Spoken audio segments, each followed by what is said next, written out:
Hi అండి, నేను మీ దేవిని. Welcome back to Devi Naidu blogs. ఈరోజు వీడియో వచ్చేసి మనం కార్తీక మాసంలోని చేసుకునే పూజ అండి. ప్రతి ఒక్కరు చేసుకోవచ్చు.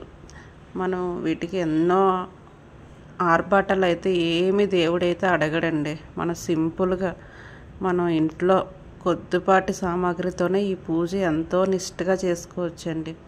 ఎటువంటి కోరికైనా ఎటువంటి బాధ అయినా సరే ఈ త్రిమూర్తులతో మనం చెప్పుకుంటే మన బాధనంతా తీరుతుందండి. ఇది నాకు చిన్నప్పటి నుంచి అమ్మ వాళ్ళ దగ్గర నుంచి చేసుకోవడం అనేది ఈ పూజ నాకు అలవాటండి. ఈ పూజకి ఏమేమి సామాన్లు మనకి కావాలో ప్రతిదీ కూడా మీకు వీడియో విధంగా చూపించాలని మేము ముందుకు వచ్చానండి. ఇవైతే మీరు సమకూర్చుకొని పూజ అయితే ఈ కార్తీక మాసంలోని సండే పూట చేసుకోండి. చాలా అంటే చాలా మంచిదండి. వాటికి కొబ్బరికాయలు, పసుపు, కుంకుమ, తర్వాత అగరబత్తులు, చిన్న ఒత్తులే ఉండాలండి. ధూప్ స్టిక్స్ పెట్టుకోవడానికి ఆ స్టాండ్, హారతి బిళ్ళలు, నెక్స్ట్ గంధము, ప్రమిదలు, దీపం పెట్టుకోవడానికి ప్రమిదలు, అగ్గిపెట్టె, తర్వాత ధూప్ స్టిక్స్. కొందరు ఊర్లోనైతే కనుక గంజాయి దేవుడికి బాగా ప్రీతిపాత్రం అండి, వేసుకుంటారు. మనకి దొరకదు కాబట్టి ఈ విధంగా కూడా చేసుకోవచ్చు. తర్వాత మనం ప్రసాదం దేవుడికి నైవేద్యంగా చలివిడి, వడపప్పు పెట్టుకుంటామండి. మన శక్తి కొద్దీ ఎంతైతే ఓపిక ఉంటుందో అంత పెట్టుకోవచ్చు. నేనైతే కనుక అరటిపళ్ళు, కమలాలు పెట్టుకున్నానండి. నెక్స్ట్ అరిటాకులు ఉండాలి.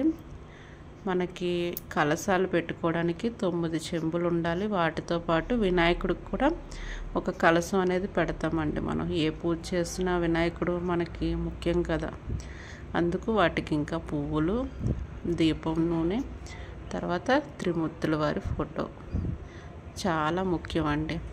వాటితో పాటు చూడండి అక్కడ ఉన్నాయి మర్రాకులు కూడా ఉన్నాయి. అవి మీకు నేను చూపించడం మరి మర్చినట్టున్నాను. వాటితో పాటు అగోండి మర్రాకులు కూడా చూపించానులేండి.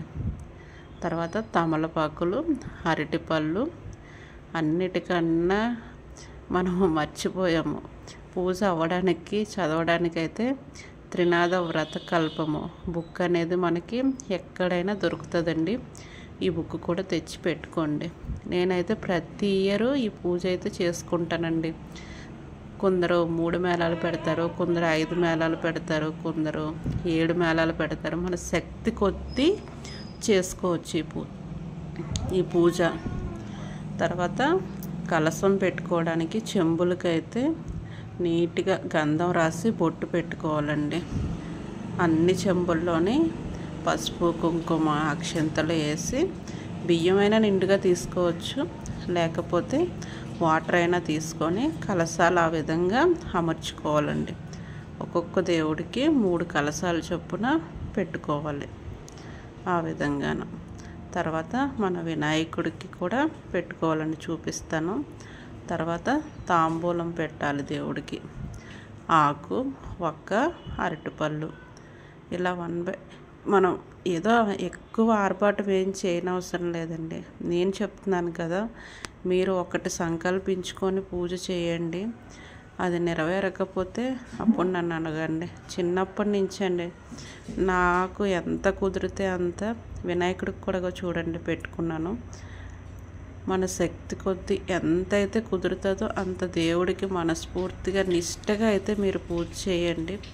ప్రతీది కూడా మనకి నెరవేరుతుంది. దేవుడికి దీపం కూడా పెట్టుకుంటున్నానండి. చూడండి 1 by 1 ప్రాసెస్ మొత్తం మీకు చూపిస్తున్నాను. ఈ విధంగా అయితే కనుక మీరు పూజ స్టార్ట్ చేసుకోవాలి.